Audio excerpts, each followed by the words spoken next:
Get yourself a little Avion. You got some water over there? Hey, oxygen. Yeah, this is the, well, you know, we're living in L.A. It's either this or a toaster oven. I mean, yeah, there's no in between, really. But, you're a pretty good observer of the social scene. What did you think of the decision? Just incredible, the verdict? I mean... Well, you know, here's the thing. I don't think there was any passion when those guys laid into that poor man. It was a clinical, technical, this is what you must do. To cause pain in the human being, you must hit the joint here, hit the joint here, hit the joint here. Ah, yes, the man with the taser, and the taser's here. Good, good, very good. Hit him once, hit him twice. You know, that's exactly what it was. I mean, you know, it was Reinhardt. You know, man. I mean, we all saw it, and that's the sad thing. It was a clinical beating that was completely sanctioned by L.A. training methods. There's a little something that Minneapolis police use and San Diego police. If a guy has to be subdued, they have this thing called the nunchakus. You ever seen them? The little sticks with the cord. The nunchucks, yeah. And cops use them now because they don't have to lay into somebody. You know, they can take it like this and just a little pressure in the wrist, and, you know, the guy would have come. And so I think, you know... You gotta, you gotta do something. I mean, I don't know. I can't take individual cases, but the police have a job to do, and they have to have the right tools to do it. The training, the methods, the chokeholds, the batons, it's just wrong, and I think we're gonna have a... Yeah, that was just batting practice. It's right. Completely out of control. I mean, Strawberry should swing like that. I know. All right, we'll talk about, you got a little TV detective show coming up yourself. I think it's time for some good police satire in America, and I got a show that does it. We'll talk about it right after this with Dan Aykroyd.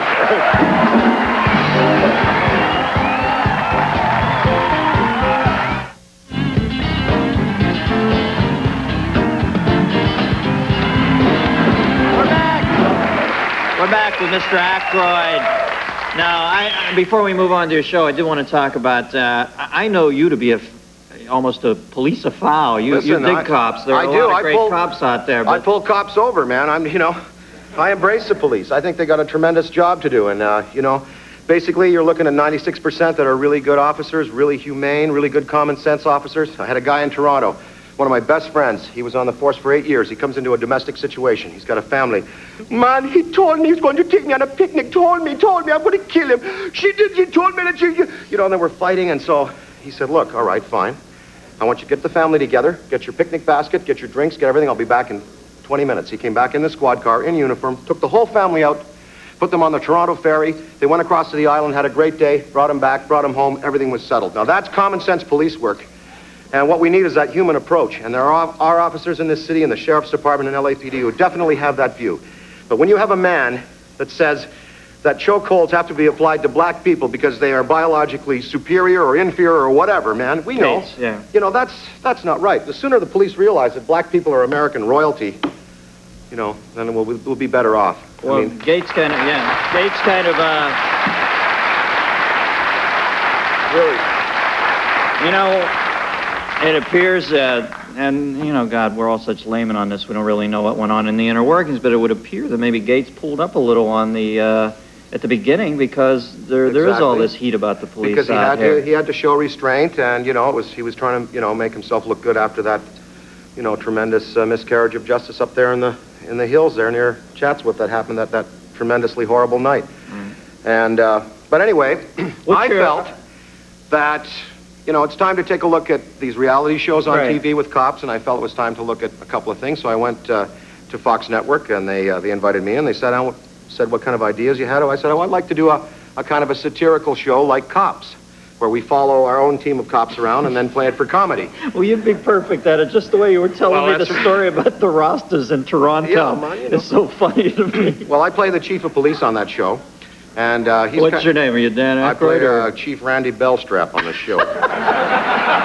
And, you know, so it's a kind of thing where we get out there and we're satirizing that a bit. And also, you know, with a little heart and a little conviction, you know, as to just topical events and everything. Want to make sure that people, you know, get out there and that the media contributes a little bit to what we think about what's going on in the world in a comedy sense. And, you know, like you do here with your news show off the top here, which was fantastic tonight. And, well, thanks. I couldn't get off the pad with it, though, because I think people are still a little wired about the riots. It's tough to make comment about them because it's like... It's pretty incredible. I don't know how many people are here from out of town or whatever. This cat's from London. Oh, yeah. Well, I mean, we really felt this problem in L.A. And, you know, I mean, if you looked at the front page of the Los Angeles Times, the first picture of the looting, you know, there were plenty of white legs lying down in handcuffs. And so there was no racial thing there. I mean, I think white people, black people, Hispanic people, everyone was mad over this verdict. They got out, they got a little excuse to go out and grab a toaster oven, a TV, whatever, you know, and, you know, basically it was that kind of reaction. But believe me, I mean, there are people of all racial lines and whatever you want to talk about. First of all, I believe there's one race, the human race.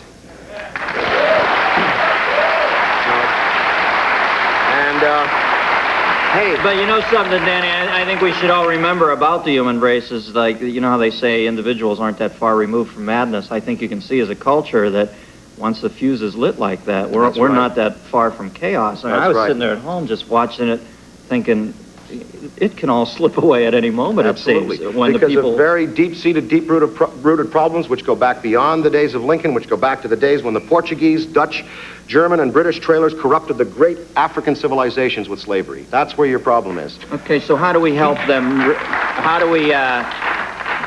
Obviously, we've instilled them with low self-esteem. It's like they have a bastard child mentality for 400 years now. How do we help the disenfranchised in this country? Actually, how do you do it? I mean, what would you do? Well, I think a political change and a governmental change is necessary. Yeah. What do you think of Perot? What's your take on Perot? Well, Perot's a privileged man. So I don't know. He seems to be aggressive. You know, I think all the candidates have good points and bad points. Ultimately, it's going to be up to us to make the decision. You know, I don't know. I sometimes think we should take a Cray CMP 3000. I love when you get off on the jargon, man. Yeah. You know, a big supercomputer, and then we all get to phone in, you know? And it's like Perot's pitching that. President Computer. Oh, President Computer, I didn't like that legislation. Could you, you know, and you call in. But then the vice president's a laptop. Well, yeah, that's right. It's just... I just don't know. Is it solvable in our generation? That's just... I feel like we got to start it, but I don't know that Dennis, don't you have a 2-year-old? And I have a 2-year-old. Have we not got to solve it in our generation? So we hand something down to these children? Yeah. You know? Well, I don't think, you know, you and me aren't the problem. I don't think, I mean, you know, you and me sitting here, certainly we have compassion and we have love and there's no, you know, racial divisiveness in us. And, you know, I'm sure you have a charitable thing in what you do with your income. I think that helps to help social causes and all that. But also just to get out and preach love and acceptance, I think is important as well. Yeah, because, you know, I was watching Paul Moyer. He's a local news guy the other night. Like Tom Snyder a little bit. He reminds me of Snyder. But he said something so meaningful, and you could see he really meant it, is, you know, I feel guilty watching that stuff. Because, yeah, it's fine to do your little charity thing and your little dance about being a human being, but there are people in this culture who are just screwed from day one, completely disenfranchised, and the boat is not turning around to come back and get them. That's right, and not only black people either. I mean, white people too. A lot of places, you know, all around the country. And that chasm between the haves and the have-nots, you know, Kasdan was almost prescient with Grand Canyon. And that was tremendous. When the chasm is that great, you're going to have, it's going to get real dark in the streets, man. You know, for a while, the thought was that maybe, you know, the socialism thing could make the bridge, because there you have the equitable distribution.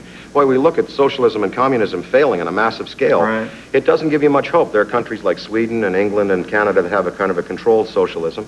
And I think, you know, a certain degree of that is good.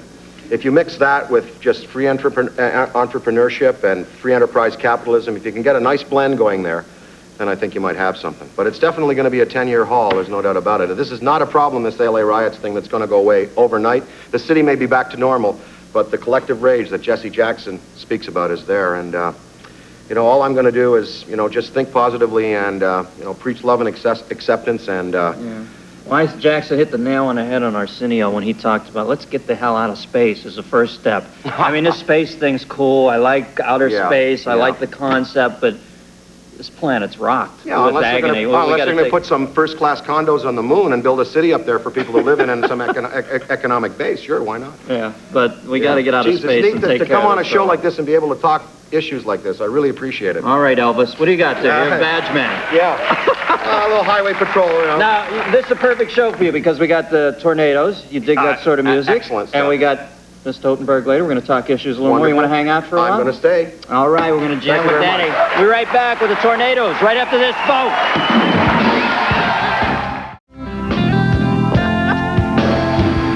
Yeah!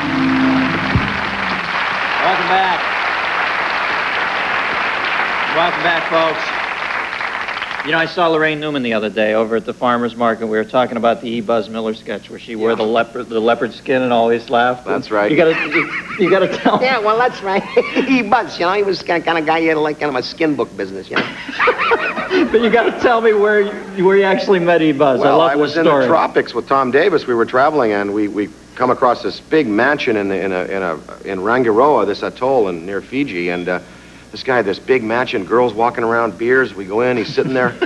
Hi, E. Buzz Miller was his name. And he actually had a skin book and a beer distribution business, and we walked away thinking, yes, it's a sketch. Yes, it's going to be on the show. And we Stranger than true. Yeah, I guess he's still there. You should have sent him a tape of it. He would have loved it. He was from Windsor, Ontario, a fellow Canadian kind of. How the hell does he end up selling skin books? How the hell do you go from Windsor to selling skin books outside Fiji? I don't know, but he was making just a cold fortune at it, so. Sounds like a college work-study job. Yeah. Welcome back, folks. I'd like to thank the Texas Tornadoes. The album, they don't make albums anymore, CDs, is Zone of Our Own. Nina Totenberg, Mr. Aykroyd. The show is C.C.P.D. It's a special, probably be on in June sometime, and there's a lot of good laughs in it. From our friends at Fox. That's correct. And you titillated me during the break here. You told me you and Tom Davis working on a little Conehead flick? Well, if everything works out, we're working on the Coneheads, yep. Yeah, I'd love to see that. Yep, I know what Beldar would say about all this. Rodney King verdict, unacceptable, unacceptable. That's what Beldar would say. Well, you know, Danny, and out of everybody I've ever met in show business, you're the nicest man I've met in this business. God bless You're you, a classy guy. You Thank always you. show up. You're always a good cat, man. Take it easy, man. All right. I'd like to thank everybody. Good night, teenagers. Bye-bye.